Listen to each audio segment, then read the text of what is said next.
పరిశుద్ధ గ్రంథం నుండి హెబ్రీలకు రాసిన పత్రిక అపోస్తలుడైనటువంటి పౌలు హెబ్రీలకు రాసిన పత్రిక 12వ అధ్యాయం మొదటి వచనాన్ని మనం చదువుకుందాం. అపోస్తలుడైనటువంటి పౌలు హెబ్రీలకు రాసిన పత్రిక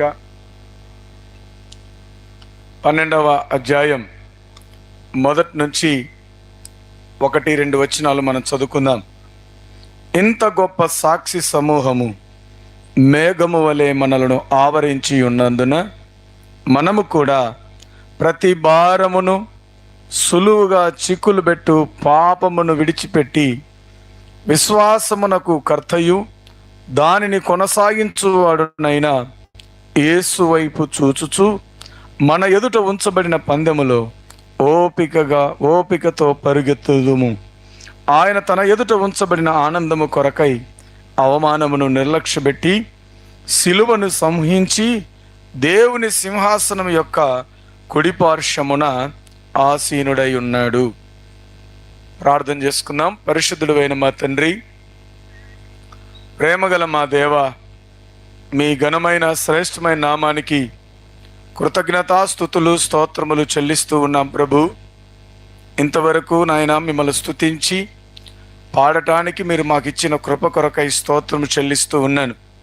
ఇప్పుడు మీ లేఖనాన్ని మేము ధ్యానం చేయబోతూ ఉండగా అల్పుడనైన నన్ను మీరు మరుగు చేసి వచ్చిన నీ బిడ్డలతోనూ ఈ గ్రామ ప్రజలతోనూ నాతోనూ మీరే మాట్లాడి మహిమ పొందుమని మీ దయగల హస్తాలకు మమ్మల్ని సమర్పించుకుంటూ నీ బిడ్డల హృదయాలు తెరవండి నాయన. ఎవరి కొరకై ఈ మీటింగ్ ఏర్పాటు చేయబడిందో వారిని మీరు దర్శించుమని కనికరము చూపుమని యేసు ప్రభు దివ్యనామమును అడిగి వేడుకొనుచున్నాము తండ్రి, ఆమెన్. ప్రభునందు దేవుని బిడ్డలారా, మనం చదువుకున్నటువంటి ఈ అధ్యాయంలో 3 విషయాలు మనం చూడొచ్చు. ఏంటంటే, ఇంత గొప్ప సాక్షి సమూహం ఎలా ఆవరించిందట? మేఘము వలె ఆవరించి ఉండగా మనం కూడా ఏం చేయాలి? ప్రతి భారమును సులువుగా చిక్కులు పెట్టు ప్రతి పాపమును ఏమేమి విడిచిపెట్టాలి? భారాన్ని విడిచిపెట్టమన్నాడు. సులువుగా చిక్కులు పెట్టు పాపమును విడిచిపెట్టి ఏం చేయాలి? విశ్వాసమునకు కర్తయు దానిని కొనసాగించువాడునైనా యేసు వైపు చూచుచు మన ఎదుట ఉంచబడిన పందెములో ఏం చేయాలి? ఓపికతో పరిగెత్తుదము. ఎందుకు? ఆయన సిలువను సహించి అవమానమును నిర్లక్ష్యపెట్టి దేవుడి కుడిపార్శ్వమున ఏమై ఉన్నాడు? ఆసీనుడై ఉన్నాడు. చాలా పదాలు చదివాం కదా. ఏం చేయమన్నాడండి? భారాన్ని విడిచిపెట్టమన్నాడు. సులువుగా చిక్కులు పెట్టు పాపాన్ని విడిచిపెట్టమన్నాడు. మరి విడిచిపెట్టాలంటే ఏం చేయాలి? విశ్వాసమునకు కర్తయు దాన్ని కొనసాగించువాడునైనా యేసు వైపు చూడాలి. అంటే యేసు వైపు చూస్తే నువ్వు 2 విడిచిపెట్టగలుగుతావు. ఒకటి భారం విడిచిపెట్టగలుగుతావు, మరొకటి పాపాన్ని విడిచిపెట్టగలుగుతావు. కానీ ఇవి 2 మనతో అంటిపెట్టుకొని ఉన్నాయి. ఏమేమి ఉన్నాయి మనతో పాటు? భారం ఉంది, పాపం ఉంది. ఇవి 2 మనతో ఉన్నంత కాలం పాపం దిగిపోదు, భారం దిగిపోదు. మరి వీటన్నిటిని ఎలా వదిలిపెట్టాలంటే ఒకరిని చూడాలి. ఎవరిని? సిలువను సహించిన వాడు. మనం ఇందాక వీడియోలో చూసాం. సిలువను సహించిన వాడు, అవమానాన్ని నిర్లక్ష్య పెట్టిన వాడు ఒకరు ఉన్నారు. 2024 సంవత్సరాల క్రితం నీ కొరకు నా కొరకు భూమికి దిగి వచ్చిన వాడు, ప్రాణం పెట్టినవాడు, అవమానాన్ని నిర్లక్ష్య పెట్టినవాడు, సిలువను సహించిన వారు ఒకరున్నారు. ఆయనే మన ప్రభువైన యేసు క్రీస్తు. మరి ఆ యేసు క్రీస్తు ప్రభుల వారిని ఏం చేయాలంట? చూడాలి అన్నాడు. చూశారండి ప్రభువుని? ఈడున్నవారు ప్రభువుని చూసారా? ప్రభువుని చూస్తే మీకు అర్థమైంది ఏంటి? ప్రభు మన కొరకు ఎన్ని బాధలు పడ్డాడో, ఎన్ని గాయాలు పడ్డాడో, ఎంతగా అవమానపరచబడ్డాడో, ఎంతగా సిలువను సహించాడో. మరి సిలువను ఎందుకు సహించాడు? నా భారాన్ని దింపడానికి, మన పాపం నుంచి మనల్ని విడిపించటానికి. మరి ప్రభునందు దేవుని బిడ్డలారా, ఈ రాత్రికాల సమయంలో భారం ఎలా దిగుతుంది? పాపం ఎలా దిగుతుంది? యేసును చూస్తే మనకి ఏమొస్తుంది అనే సంగతులను మనం ఈరోజు ఆలోచించబోతూ ఉన్నాం. అయితే ఇక్కడ భారం దిగాలన్నా, పాపం పోవాలన్నా ఏం చేయాలంట? యేసు వైపు చూడాలి. సిలువను సహించిన యేసు వైపు చూడాలి. చూడడం అనేది చాలా ప్రాముఖ్యమైన సంగతిగా నేను మీ మధ్యలో జ్ఞాపకం చేస్తూ ఉన్నాను. మనిషికి సర్వేంద్రియాలలో ఏదంట ప్రధానమైంది? నయనం ప్రధానం అన్నారు. సర్వేంద్రియానం, నయనం ప్రధానం. అన్ని ఇంద్రియాల కంటే మనిషికి ఏమున్నాయి? ఇంద్రియాలు ఉన్నాయి. ఆ అన్ని ఇంద్రియాల కంటే నయనం అనేది, కన్ను అనేది చాలా ప్రాముఖ్యమైందట. కన్ను చాలా ప్రాముఖ్యమైంది. బైబిల్లో కూడా కన్నుకి, కంటి చూపుకి చాలా విలువ ఇవ్వబడింది. మనం గనక చూస్తే యెషయా గ్రంథం 41వ అధ్యాయంలో మనం గనక గమనిస్తే, దేవుని బిడ్డలారా తీయండి, 40వ అధ్యాయం 31వ వచనం. యెహోవా కొరకు ఎదురు చూచువారు నూతన బలము పొందుదురు, వారు పక్షిరాజు వలె రెక్కలు చాపి పైకి ఎగురుదురు, అలయక పరిగెత్తుదురు, సొమ్మసిల్లక నడచిపోవుదురు. అనగా దేవుని కొరకు ఎదురు చూచేవారట ఏమవుతారు? నూతన బలాన్ని పొందుతారు. వారు అలయక పరిగెడతారు, సొమ్మసిల్లక నడిచి పోతారు. అనగా దేవుని వైపు చూస్తే మనకేమొస్తుందట? నూతన బలం వస్తుంది. అంటే దేవుని వైపు చూస్తే మనకు ఒక బలం వస్తుంది. ఆ బలం నిన్నేం చేస్తుందంటే అలసిపోనివ్వదు, సొమ్మసిల్లి పోనివ్వదు. మరి అలసిపోయి సొమ్మసిల్లిపోని పరిస్థితి ఎవరికి వస్తుందంటే, దేవుని వైపు చూస్తే మనకు అలసట రాదట, సొమ్మసిల్లి పోవంట. మరి ఎక్కడ సొమ్మసిల్లిపోతున్నాం? ఎవరిని చూసినప్పుడు మనం అలసిపోతున్నాం అంటే, దేవుని బిడ్డలారా, లోకంలో ఉన్న మనమందరం ఈరోజు మందిరానికి చాలా మంది రాలేకపోయారు, మీటింగ్కి రాలేకపోయారు. ఏమంటే ఏం చెప్తారు? పొద్దున్న నుంచి పనిచేసి ఏమయ్యాం, అలసిపోయాం కాబట్టి మేము ఇంట్లోనే కూర్చొని ఇంట్లోనే వింటామన్నారు చాలా మంది. అవునా కదా? ఇక్కడ కూడా వినబడుతుంది, పొండి మేము కూర్చున్న చోటే వింటాం, పడుకున్న చోటే వింటాం. అంటే ఏమైపోయారు? ఏం చేశారండి? అలసిపోయారు. ఏం అలసిపోయేటట్టు చేసింది మిమ్మల్ని? ఏ విషయంలో మీరు అలసిపోయారు? మీ పనులు మీకేం తెప్పించాయి? అలసటను తెప్పించాయి. ఎందుకోసం పనిచేశారు? మీ అవసరాల కొరకు మీరు పనిచేశారు కాబట్టి మీకు అవి ఏం తీసుకొచ్చాయి? అలసటను తీసుకొని వచ్చాయి. అంతేకాదు, ఆ అలసట మీకు ఏం తీసుకొని వచ్చిందంటే భారాన్ని కూడా తీసుకొని వచ్చింది. ఎందుకో తెలుసా? ఎందుకు పని చేశారు? పని ఎందుకు చేయాలి చెప్పండి? ఏందండి ఇదేం ప్రశ్న? పని ఎందుకు చేయాలంటే ఏం చేయాలా? కడుపు నిండాలంటే రెక్కాడితే గాని డొక్క, అంటే పని చేస్తే గాని కడుపు నిండదు. కాబట్టి ఏం చేయాలి? పని చేయాలి.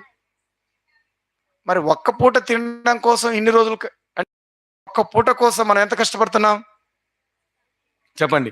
నిజంగా ఆహారం కోసం కష్టపడేటోళ్ళు ఎంతమంది ఉన్నారు ఇప్పుడు? ఒకసారి మనం కూలికి వెళ్తే 2-3 రోజులు తినొచ్చా, తినలేమా? ఒకసారి పంట పండితే మనం ఒక 5-6 నెలలు తినొచ్చా, తినలేమా? అయినా మనం రోజు పని చేస్తున్నాం. ఎందుకు పని చేస్తున్నాం? ప్రతిరోజు కష్టపడుతున్నా ఓన్లీ కడుపు కోసమేనా? దేనికోసం? ఏమా? బంగారు కొనుక్కోవాలా, ఫ్రిడ్జ్ కొనుక్కోవాలా, టీవీ కొనుక్కోవాలా? మన పనికి పోకపోయినా ఇంటి ముందర వచ్చి ఏం అర్థాడు, హార్న్ కొడతా ఉంటాడు. ఏమ్మా ఉన్నాడా? నెల నెల కంతుల కోసం వచ్చేటోడు వద్దన్న మనల్ని పనికి పంపిస్తాడా పంపిడా? ఇప్పుడు చెప్పండి, ఎవరి కోసం పని చేస్తున్నాం మనం? మనం పనికి పోకపోతే డబ్బులు రావు, డబ్బులు రాకపోతే ఈఎంఐ కట్టేదానికి డబ్బులు ఉండవు. ఇప్పుడు ఎవరికి ఈఎంఐ కట్టాలా? కంతులు కట్టాలి, బంగారునికి అప్పు కట్టాలి, స్కూల్ ఫీజులు కట్టాలి. ఇవన్నీ కట్టాలంటే ఏం చేయాలి? రోజు పనికి పోవాలి. ఏది భారమైంది మనకు? కడుపు కాదు భారమైంది, మన ఆశలు మనకేమయ్యాయి? భారమయ్యాయి. ఎందుకు ఆశపడ్డాం? డబ్బు లేదు కానీ కొనేసాం. అందుకే వాడు నెల నెల కంతులకు మన దగ్గరికి వస్తున్నాడు. ఇంట్లో మనకు లేకపోయినా ఎందుకు కొంటున్నాం? పక్కింట్లో వాళ్ళకు ఉంది కాబట్టి మనకు కూడా కావాలి. వాళ్ళ ఇంట్లో టీవీ ఉంది కాబట్టి మనకు కూడా ఒక టీవీ కావాలి. వాళ్ళ ఇంట్లో ఫ్రిడ్జ్ ఉంది కాబట్టి మనకు కూడా ఒక ఫ్రిడ్జ్ కావాలి. వానికి బైక్ ఉంది, మనకు కూడా ఏం కావాలి? బైకు కావాలి. అంటే మన అవసరాల కంటే మించినవి, ఇతరులకు ఉన్నవి మనకు కూడా కావాలన్న కోరిక కలిగిన వారమై మనం ఏం వేసుకున్నాం చెప్పండి? భారం వేసుకున్నాం. భారంలో మనం ఏమవుతున్నాం? అలసిపోతున్నాం. ప్రభునందు దేవుని బిడ్డలారా, ఈ అలసటకు కారణం ఏంటంటే మన మీద ఉన్న భారం. ఈ భారానికి కారణం ఏంటంటే మనం చూస్తూ ఉన్నటువంటి చూపు మనల్ని ఏం చేస్తుందంటే చిక్కులో పెట్టేస్తుందంట. చిన్నపిల్లలు బయటకు వచ్చినప్పుడు ఐస్ క్రీమ్ అమ్మే వాళ్ళు వచ్చారనుకోండి, ఏం చేస్తారు? కొనిచ్చేంత వరకు కొనిస్తారండి. దేనికి పట్టుబడతారు? ఒకటి చూస్తారు, చూసింది కావాలి, అది కొనేంత వరకు తల్లిదండ్రులు ఏం చేస్తారు? సతాయిస్తారు. కారణం ఏంటంటే వాళ్ళు దానికి ఏమైపోయారు? బందీలు అయిపోయారు. ప్రభునందు దేవుని బిడ్డలారా, ఈ ప్రపంచంలో మానవుని చూపు అనేది చాలా ప్రమాదకరమైంది. మనలో అంటుంటారు కొందరు, వాడు చూశాడంటే వాని చూపు మంచిది కాదంట. ఈ ప్రపంచంలో ఒక మనిషిని పాడు చేసేది, మనిషిని పాపానికి నడిపించేది, మనిషిని చిక్కుల్లో పెట్టేది ఏంటయ్యా అంటే మానవుని యొక్క చూపు. ఈ చూపు ఎంత ప్రమాదకరమైందో రండి మనం చూద్దాం. న్యాయాధిపతుల గ్రంథం ప్రభునందు దేవుని బిడ్డారా, న్యాయాధిపతుల గ్రంథం 14వ అధ్యాయం రండి. న్యాయాధిపతుల గ్రంథం 14వ అధ్యాయం 1వ వచనం.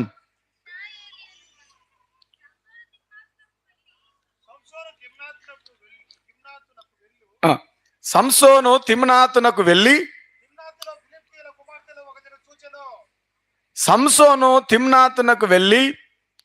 ఫిలిష్తీయుల కుమార్తెలలో ఒకతెను ఏం చేశాడంటమ్మా? అందరు చెప్పాలి. ఎవరిని చూశాడు? మీరు వినట్లేదురా, మళ్ళా చదవదండి. సంసోను తిమ్నాతునకు వెళ్ళి తిమ్నాతులో ఫిలిష్తీయుల కుమార్తెలలో ఒకతెను ఏం చేశాడు? చూశాడు. ఎవరిని చూశాడు? ఫిలిష్తీయుల కుమార్తెలలో ఒకతెను చూచెను. సంసోన్ ఎవరు? ఇశ్రాయేలీయుడు. సంసోన్ ఎవడు? దేవుని ప్రజలలో నుంచి వచ్చినటువంటి న్యాయాధిపతి. సంసోన్ ఎవరు? దేవుని చేత నాజీరు చేయబడినటువంటి ఒక వ్యక్తి. తల్లి గర్భములో ఉండగానే సంసోను తల్లిదండ్రులకు దేవుడు ఆజ్ఞాపించాడు, మీకు పుట్టబోయేవాడు మామూలు వాడు కాదు, అతను నాజీరు చేయబడ్డాడు. ద్రాక్షారసమునే గాని మద్యమునే గాని తల్లి గర్భములో ఉండగా నీవు తాగకూడదు, వాడు బయటికి వచ్చిన తర్వాత అతను కూడా త్రాగకూడదు. నాజీరు చేయబడినటువంటి సంసోను ఎక్కడికి వెళ్ళాడట? తిమ్నాతుకు వెళ్ళి ఫిలిష్తీయుల కుమార్తెలో ఒకతెను ఏం చేశాడట? చూశాడు. ఏం చేశాడు? చూశాడు. రండి 14వ అధ్యాయం 7వ వచనం. అతడు అక్కడికి వెళ్ళి ఆ స్త్రీతో ఏం చేశాడు? మాట్లాడినప్పుడు అన్నాడు. ఫస్ట్ ఏం చేశాడు? చూశాడు. ఇప్పుడు ఏం చేస్తున్నాడు? మాట్లాడినప్పుడు ఏం కలిగింది? ఆమె యందు సంసోనుకు ఇష్టము కలిగెను. ఫస్ట్ ఏమొచ్చింది? చూశాడు, తర్వాత మాట్లాడాడు, ఆ తర్వాత ఇష్టం వచ్చింది. ఫస్ట్ చూపులు, తర్వాత మాటలు, ఆ తర్వాత ఇష్టము. తర్వాత చూడండి 16వ అధ్యాయం మొదటి వచనం, న్యాయాధిపతులు. తర్వాత సంసోను గాజాకు వెళ్ళి వేశ్యనొకతెను చూచి ఆమె యొద్దకు చేరెను. ఏం చేశాడు? వేశ్యనొకతెను చూచి ఆమె యొద్దకు చేరెను. చూసినప్పుడు ఎక్కడ చేరాడు? అక్కడ చేరాడు. 4వ వచనం 16:4. పిమ్మట అతడు సోరేకు లోయలోనున్న దెలీలాను స్త్రీని మోహింపగా. గమనించండి దేవుని బిడ్డలారా, నాజీరు చేయబడినటువంటి సంసోను ఏం చేస్తున్నాడట? ఒక స్త్రీని మోహిస్తూ ఉన్నాడట, పాపం చేస్తూ ఉన్నాడట. ఎప్పుడు ఈ పాపం సంసోనులోకి ఎలా వచ్చింది? ఫస్ట్ ఏం చేశాడు? చూశాడు, తర్వాత మాట్లాడాడు, తర్వాత ఇష్టం కలిగింది. దీన్ని ఇంగ్లీష్లో ఇలా అంటారు, ఫస్ట్ చూపు అంటే ఏమంటారు చెప్పండి? లుక్స్. ఏం జరిగినాయి? ఇంగ్లీష్లో ఏమంటారు చూపును? లుక్ అంటే ఏమని? చూడు అని. ఫస్ట్ ఏం జరిగింది? లుక్స్ జరిగాయి. తర్వాత మాటలు ఏమంటారు? టాక్స్. ఏం జరిగింది? లుక్స్ తర్వాత ఏమొచ్చాయి? టాక్స్ వచ్చాయి. టాక్స్ తర్వాత లైక్స్. మనం కూడా ఫేస్బుక్లో ముందు ఏం చేస్తాం?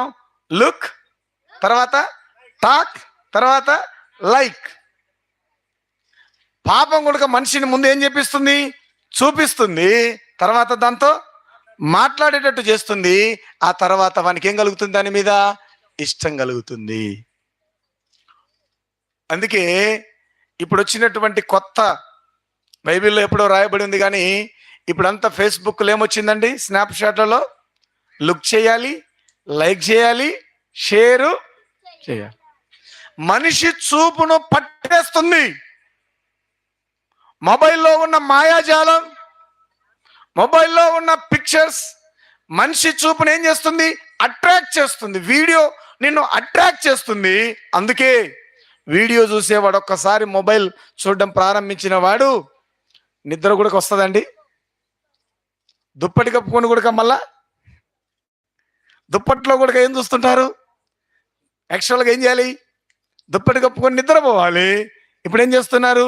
దుప్పటి కప్పుకొని కూడా సెల్లులో వీడియోలు చూస్తూనే ఉన్నారు. ఏం చేసింది చెప్పండి? సంసోను దేవుని చేతిలో, సరిగా రావడం లే, సంసోను దేవుని దగ్గర నాజీరు చేయబడినటువంటి సంసోను అయిందా? సౌండ్ ఉందా? నాజీరు చేయబడినటువంటి ఇప్పుడు వస్తుంది అది. నాజీరు చేయబడినటువంటి సంసోను, దేవుని సన్నిధిలో పెరిగినటువంటి సంసోను ఏం చూశాడట? ఒక స్త్రీని చూశాడంట. చూసినప్పుడు ఏమనిపించింది? మాట్లాడాలనిపించింది. ఏమనిపించింది? మాట్లాడాలి. చూపులే కదా అని చూశాడు. ఏమ్మా అట్ట చూస్తున్నాడు? ఊరికే చూస్తున్నా అంతే. ముందు చూపులే. చూపులు కాస్త ఏమవుతాయి? మాటల వరకు వస్తాయి. ఏం చేస్తా? ఊరికే మాట్లాడుతంటి అంటారు. నీకేం పని ఉంది అక్కడ?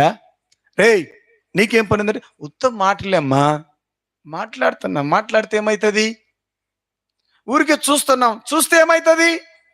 కరెక్టే కదా, చూస్తే ఏమవుతుంది? మాట్లాడుతున్నాం, మాటలే కదా, మాటలు ఏమవుతాయి? చూపులు కాస్త మాటల వరకు వస్తాయి.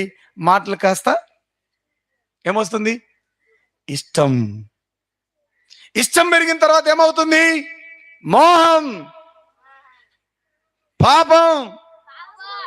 ప్రభునందు దేవుని బిడ్డలారా, ఒక మనిషిని చూపులతో అట్రాక్ట్ అయినటువంటి పాపం వాడిని ఏ లైన్కి తీసుకొని వస్తుందంటే మోహంలోకి తీసుకొని వస్తుంది. ఈరోజు చాలా మంది తమకు తెలియకుండానే పాపములో పడిపోతున్నారు. తమకు తెలియకుండానే మోహములో పడిపోతున్నారు. తమకు తెలియకుండానే భారంలో చిక్కుకొని పోతున్నారు. ఆ పాపం మనిషిలోనికి ఎలా ప్రవేశిస్తుందంటే చూపుల ద్వారా మనిషిలోనికి అది పాపం లోపలికి ప్రవేశిస్తుంది.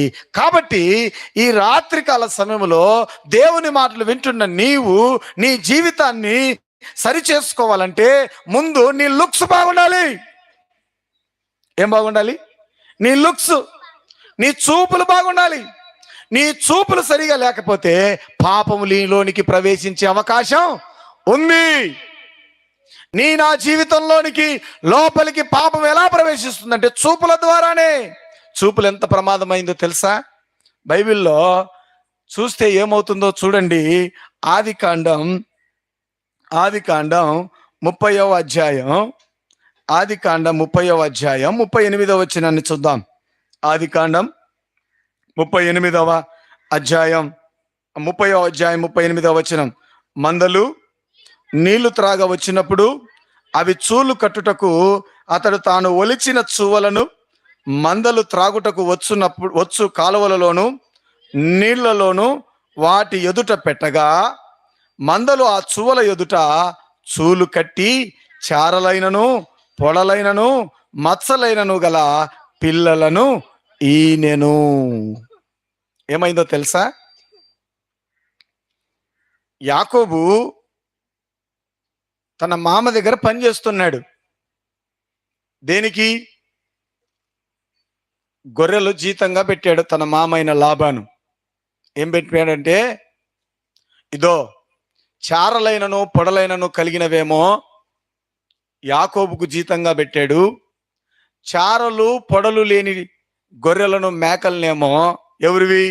లాబానువి. ఒకే గొర్రెల మంద, 3 రోజుల ప్రయాణం అంత దూరం. లాబాను మంద ఒక చోట ఉంది. జీతంగా ఇచ్చినటువంటి చిన్న మందను యాకోబు చాలా దూరంగా పెట్టి వాటిని సపరేట్గా వీటిని సపరేట్గా మేపుతూ ఉన్నాడు. మరి మేపుతూ ఉన్నప్పుడు వీరిద్దరి మధ్య జీతగాడు ఏం చేసే అవకాశం ఉంది? మోసం చేసే అవకాశం ఉంది. మరి మోసం చేస్తున్నాడని ఎలా తెలుస్తుంది? ఈయన గొర్రెలేవి ఆయన గొర్రెలేవి అని ఎలా తెలుస్తుంది అంటే 2 గొర్రెలను వేరు చేశారట. అప్పుడు అన్ని మచ్చలు లేని గొర్రెలు ఉన్నాయి. వెంటనే లాబాను అన్నాడు, మచ్చలు లేనివన్నీ నావి, మచ్చలున్నవన్నీ నీవి. కాబట్టి మచ్చలున్న గొర్రెలన్నీ ఒక చోట పెట్టుకొని వాటిని మేపుతున్నాడు. మచ్చలు లేని పెద్ద మందనేమో తన మామ కోసం మేపుతున్నాడు. ఈ యాకోబు తెలివైనోడు ఏం చేశాడంటే, మచ్చలు లేని మేకలకు ఆ మాట రాయబడిన మాట చూడండి. జంగిసాలు అనేటువంటి 37వ వచనం. యాకోబు చీనారు జంగిసాలు అను చెట్ల చువ్వలను తీసుకొని ఆ చువ్వలలో తెల్ల చారలు కనబడినట్లు అక్కడక్కడ వాటి తొక్కలు ఒలిచి మందలు నీళ్లు త్రాగ వచ్చినప్పుడు అవి చూలు కట్టుటకు అతడు తాను ఒలిచిన చువ్వలను మందలు త్రాగుటకు వచ్చు కాలువలలో నీళ్ల గాళ్లలోను వాటి ఎదుట పెట్టగా ఏం చేశాడు? మచ్చలు లేనివి పొడలు లేని గొర్రెలు నీళ్లు తాగేదానికి వచ్చినప్పుడు ఈయన జంగిసాలు అనేటువంటి ఆ గింజలను ఒలిచి కాలువలలో, అంటే గొర్రెలు ఎక్కడైతే నీళ్లు తాగుతాయో, ఎక్కడైతే తాగడానికి వస్తాయో, తాగడానికి వచ్చే చోటల్లా వాటిని ఏం చేశాడు? ఒలిచి అందులో పెట్టాడు. ఈ ప్రెగ్నెంట్ అయినటువంటి గొర్రెలు,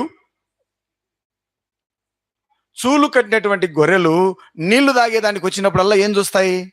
చారలు కలిగినటువంటి జంగిసాల ఆ గింజలను చూస్తాయి. వీటికేమో పొడలు లేవు, వీటికేమో మచ్చలు లేవు, కానీ ఏం చూస్తాయి? చారలు కలిగినటువంటి జంగిసాలు చెట్ల యొక్క విత్తనాలను చూస్తాయి. చూస్తూ నీళ్లు తాగుతాయి. చూలు కట్టినప్పుడు ఆ విత్తనాలు అవి తాగినప్పుడు తర్వాత పిల్లల్ని కంటాయి కదా. పిల్లల్ని కనేటప్పుడల్లా ఏం కనేటివంట? పొడలు కలిగిన పిల్లలను చూడండి అన్నమాట. 40వ వచనం, 39. మందలు ఆ చువ్వల ఎదుట చూలు కట్టి చారలైనను పొడలైనను మచ్చలైనను గల పిల్లలను ఈయనను. ఏం చూసాయి? చూసిందేంటి? జంగిసాలు చెట్లను చూశాయి. చూసినప్పుడు ఈ చూలు గట్టి ఏం పిల్లలు కన్నాయి? మచ్చలు చారలు కలిగిన పొడలు కలిగిన పిల్లలను ఈనెను. అంటే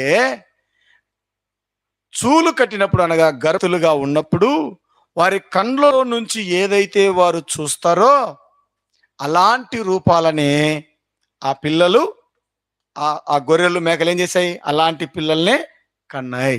ఇది సైంటిఫిక్ గా కూడా నిర్ణయించబడింది, నిరూపితమైంది. ఏంటంటే ప్రెగ్నెంట్ అయినటువంటి స్త్రీలు, అందుకే చాలా మంది ఏం చేస్తారు, అందమైన పిల్లల ఫోటోలు ఇంట్లో ఏం చేస్తారు, తగిలిస్తారు.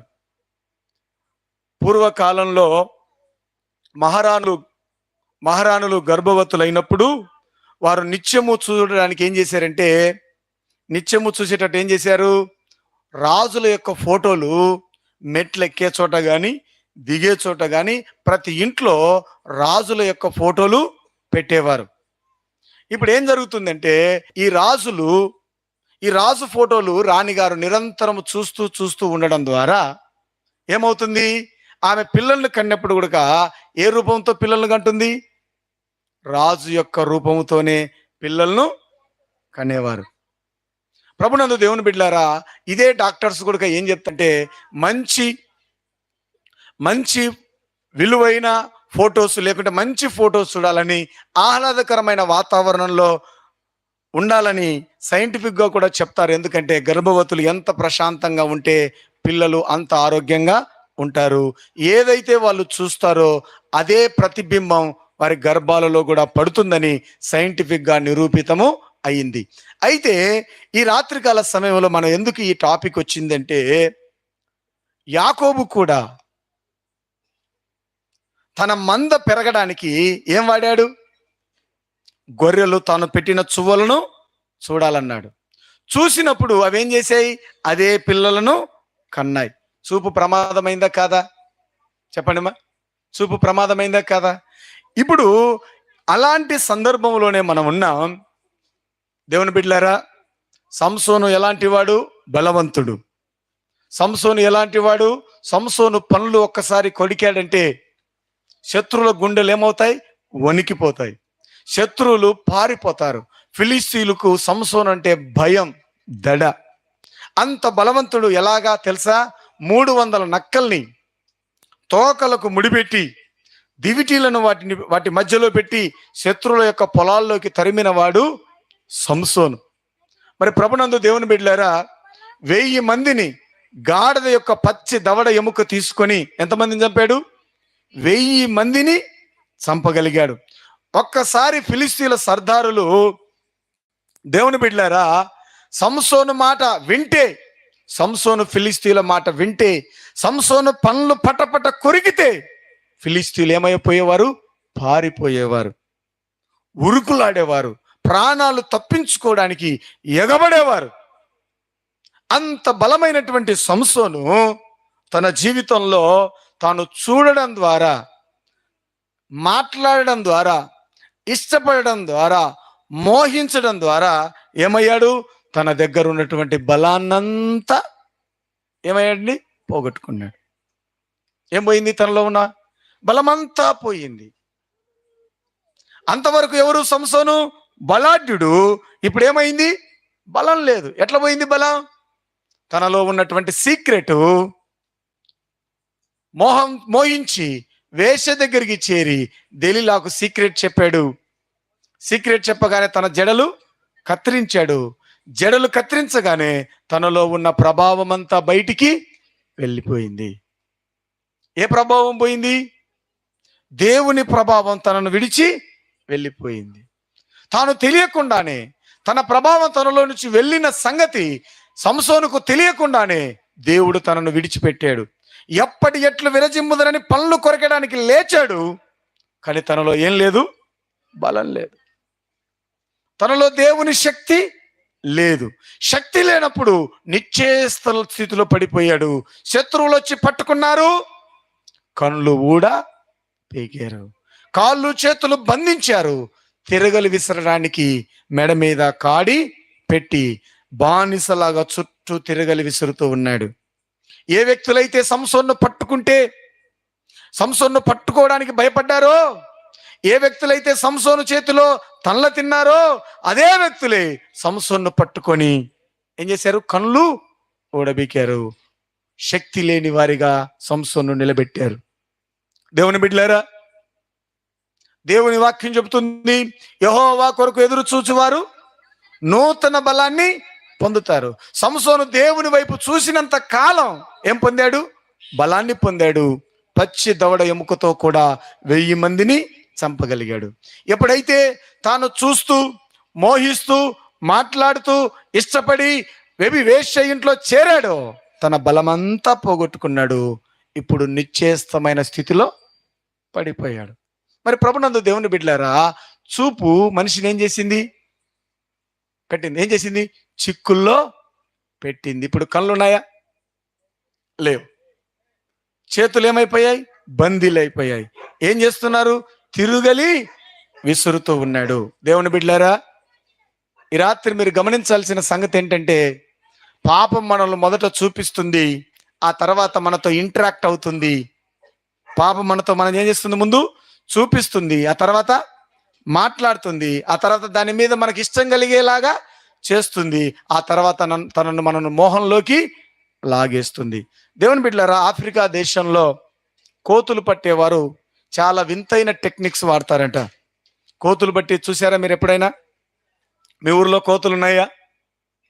కోతులు పట్టుకునేవారు వింతైన టెక్నిక్స్ వాడతారంట. ఏంటి ఆ టెక్నిక్స్ అంటే, కోతులు చాలా వీళ్ళు పట్టుకుందామనేసరికి ఆ కోతులు ఆ ఊరిలో ఉన్నటువంటి పెద్ద ఆ తాటి చెట్లు ఎక్కేయట. వీరు పట్టుకుందామని వెళ్తే ఎక్కడికి ఎక్కుతాయి? చెట్టు మీకు ఎక్కుతాయి. వాటిని దింపుకోవాలన్నా 1-2 పట్టుకునేసరికి మిగతావన్నీ పైకి వెళ్ళిపోతాయట. వాటిని పట్టుకోవడం చాలా కష్టంగా ఉండేదట ఆ కోతులు పట్టుకునే వారికి. అని వాళ్ళు ఏం చేశారంటే, ఒక తెలివైన ఐడియా వేశారంటే, ఏంటంటే సొరకాయలు ఉంటాయి కదండి, సొరకాయలు. అవి ఎండిపోయిన తర్వాత ఆ సొరకాయలు ఎట్లుంటాయి? మూత ఎంత ఉంటుంది? కొంచెం ఉంటుంది. దాని బాడీ మాత్రం పెద్దగా ఉంటుంది. ఈ సొరకాయలలో లోపల ఉన్న గుజ్జంతా తీసి ఆ సొర బుడ్డలను అక్కడక్కడ భూమిలో పాతి పెడతారట. పాతి పెట్టి కోతులు చూస్తుండగానే అందులో వేరుశెనక్కాయలు వేసేస్తారంట. ఏదాంట్లో? సొరకాయలలో వేరుశెనక్కాయలు వేసి ఆ సొరబుడ్డల్ని అక్కడక్కడ పూడ్చేసి ఆ గింజలను అందులో వేస్తాయంట. వేసి ఈ కోతులు పెట్టేవారు దూరంగా ఉంటారు. ఇప్పుడు ఆ వేరుశెనక్కాయల కోసం ఏం చేస్తాయి? పెద్ద చెట్టు ఎక్కినటువంటి కోతి దిగి వస్తుంది. దిగి వచ్చి 1-2 ఏరుకొని తింటూ లోపల ఏం చేస్తాయి? సొరబుడ్డలో చెయ్యి పెడతాయి. పెట్టిన తర్వాత అందులో ఏముంటాయి? చాలా వేరుశెనక్కాయలు ఉంటాయి. వాటన్నిటిని బాగా పట్టుకుంటుంది. పట్టుకొని ఏం చేస్తుంది? తీయడానికి ప్రయత్నం చేస్తుంది. చెయ్యి బయటికి ఇంకా ప్రయత్నం చేస్తుంది. చెయ్యి బయటికి రాదు. ఇంకా తనలాడుతూ ఉంటుంది. చెయ్యి మాత్రం బయటికి రాదు. ఈ కోతిని చూసి మిగిలిన కోతులు కూడా దూరుతాయి. అన్ని సొరబుడలో చెయ్యి పెట్టడం, చేతి నిండా ఏం పట్టుకుంటాయి, బయటికి రావు. ఇంకా దొరికింది. కోతి అలా ఇలా తనలాడుతూ ఉంటుంది. కోతి పట్టుకునేవాడు వెనకాల వస్తాడు జాలర్ తీసుకొని. వాడు వస్తున్నాడు, ఇడు చూస్తుంటుంది, కానీ ఇది మాత్రం విడిచిపెట్టి పోదు. అక్కడే తనలాడుతుంటుంది. వచ్చేస్తాడు, ఇదేమో తనలాడుతూనే ఉంటుంది. వాడు వచ్చి టక్కున కోతిని పట్టేసుకుంటాడు. కానీ కోతి విడిపోయే అవకాశం ఉందా లేదా? ఎప్పుడు కోతి వేటగాని ఊరిలోని తప్పించుకునే అవకాశం ఉంది? తన చేతిలో ఉన్న శనక్కాయలు వదిలేస్తే తనేమవుతుంది? త్వరగా పారిపోవచ్చు. కానీ ఏం చేస్తుంది? కోతి వేరుశెనక్కాయలను వదిలిపెట్టదు. కోతి వేరుశెనక్కాయలు వదిలిపెడితే తన ప్రాణాలని కాపాడుకునే అవకాశం ఉంది. కానీ వేరుశెనక్కాయల కోసం తనను తానే వేటగానికి ఏం చేస్తుంది? అప్పగిస్తుంది. మన జీవితం కూడా అంతే. మన బ్రతుకు కూడా అంతే. వేరుశెనక్కాయల కోసం కోతి వేటగానికి దొరికినట్టు ఏం చేస్తాం మనం కూడా? చదువుకునే పిల్లలు చదువుకోవడం మానేసి ఎవరినో చూసుకుంటూ ఈడేమవుతాడు? ఫెయిల్ అయితేనే ఉంటాడు. అవుతాడా గాడా? ఈడేం చూడాలి? బుక్కులు చూస్తే పాస్ అవుతాడు, పరీక్షలో చదివితే పాస్ అవుతాడు. కానీ చూడాల్సింది చూడు. టీవీలు చూస్తాడు, అమ్మాయిలను చూస్తాడు, అబ్బాయిలను చూస్తాడు. పరీక్షల్లో ఏమవుతాడు? కోతి వేటగానికి దొరికినట్టు దొరకతామా లేదా? ఆ కోతికి మనకు తేడా ఏమన్నా ఉందా? ఏమన్నా అంటే ఊరికే చూస్తున్నా. చూస్తే తప్పేంటి? చూసిందే నీకేం కలిగిస్తుంది? ఇష్టం కలిగిస్తుంది. ఇష్టం నిన్నేం చేస్తుంది? ముగ్గులేకి దింపుతుంది, నిన్ను పాపం చేయిస్తుంది. ఈ రాత్రి ప్రభునందు దేవుని బిడ్డలారా, దీన్నే ఏమన్నారంటే సులువుగా చిక్కులు పెట్టే పాపం. నిన్ను నన్ను అత్యంత ఈజీగా సులువుగా చిక్కులు పెట్టేది ఏందయ్యా అంటే పాపం. అదేంటంటే చూపే. నిన్ను ముందు చూయిస్తుంది, ఆ తర్వాత నీతో మాట్లాడిస్తుంది, ఆ తర్వాత నిన్ను పాపంలోకి లాగేస్తుంది. అందుకే ఏ స్త్రీ అయినా ఏ పురుషుడైనా నీకు సంబంధం కాని వాడితో, నీకు దగ్గర వాడు కాని వాడితో నువ్వేం చేయకూడదు? మాట్లాడకూడదు. మనం ఏం చేస్తాం? మాట్లాడతాం. వాడికి అవసరం లేదు, అయినా నువ్వేం చేస్తావు? మాట్లాడతావు. ఏమన్నంటే ఊరికే మాట్లాడుతున్నావు. ఏం చేస్తున్నావు? ఊరికే మాట్లాడుతున్నావు, ఊరికే చూస్తున్నావు. చూపే నీకు మాట్లాడేలా చేస్తుంది, మాటలే నీకు ఇష్టం కలిగేలాగా చేస్తాయి. సంసోను మాట్లాడాడు. ఆ మాట్లాడిన తర్వాత తనకేం కలిగింది? ఇష్టం కలిగింది. ప్రియ సహోదరి సహోదరులారా, ఈ రాత్రి దేవుని మాటలు వింటున్న వారులారా, ఒక సంగతి గమనించండి. నీ చూపులే నిన్ను చిక్కుల్లో పెడతాయి. అయితే దాన్ని వదిలేస్తే నువ్వేమవుతావు? గొప్ప విడుదల పొందుతావు. ఎందుకు వదిలేయాలి? నిన్ను విడిపించేవాడు మన కొరకు 2024 సంవత్సరాల క్రితం ఏం పొందాడు? గాయపడ్డాడు, అవమానపరచబడ్డాడు, నిందను సహించాడు, సిలువలో తన ప్రాణాన్ని బలిగా అర్పించాడు. నీవేమో గుప్పెడు చెనక్కాయల కోసం పట్టుకొని సొరకాయలో కోతి ఇరుక్కున్నట్టుగా చిన్న పాపాన్ని ఇరుక్కుపోయి నీ జీవితాన్ని యాగం చేసుకుంటున్నావు, పాడు చేసుకుంటున్నావు. దేవుని వాక్యం చెబుతుంది, పాపం వలన వచ్చు జీతం మరణం. అయితే ప్రభు అయిన యేసుక్రీస్తునందు మనకేముంది? నిత్య జీవం ఉంది. యేసు వైపు చూస్తే నూతన బలం, లోకం వైపు చూస్తే ఏమైతుంది? బలం పోయిందా వచ్చిందండి? సంసోనుకు బలం వచ్చిందా పోయిందా? తన బలమంతా పోయి బానిసగా మారాడు. అయితే బంధాల్లో ఇరుక్కుపోయినటువంటి పౌలు యేసు వైపు చూసినప్పుడు విడుదల పొంది దేవుని మహిమను పొందాడు. ఈ రాత్రి దేవుని మాటలు వింటున్న వారిలారా, నువ్వు ఏ పాపంలో చిక్కుకున్నావో, ఏది నిన్ను సులువుగా చిక్కులు పెట్టిందో, నీ చిక్కుల నుంచి విడిపించడానికి యేసు ప్రభు వచ్చాడు. అందుకే ఈ మీటింగ్ ఈరోజు ఏర్పాటు చేయబడింది. విడుదల పొందడానికి నీవు సిద్ధమా? విడిపించడానికి మన ప్రభువు సిద్ధం. అందరూ లేచి నిలబడండి. ఒకసారి మనల్ని మనం పరిశీలన చేసుకొని ప్రార్థన చేసుకొని విడుదల పొంది ఇక్కడి నుంచి మనం వెళ్దాం. ఈ రాత్రి దేవుని మాటలు విన్నావు కదా ప్రియ సహోదరి సహోదరుడా, ఏ పాపం నిన్ను చిక్కుల్లో పెట్టింది?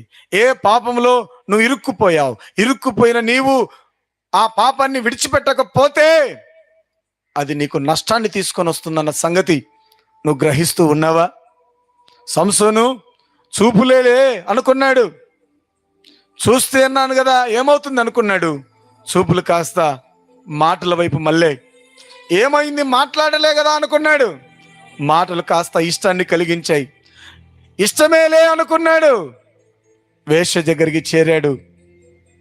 చేరడమే కాదు, మోహించాడు. ఆ మోహంలో ఇరుక్కుపోయాడు.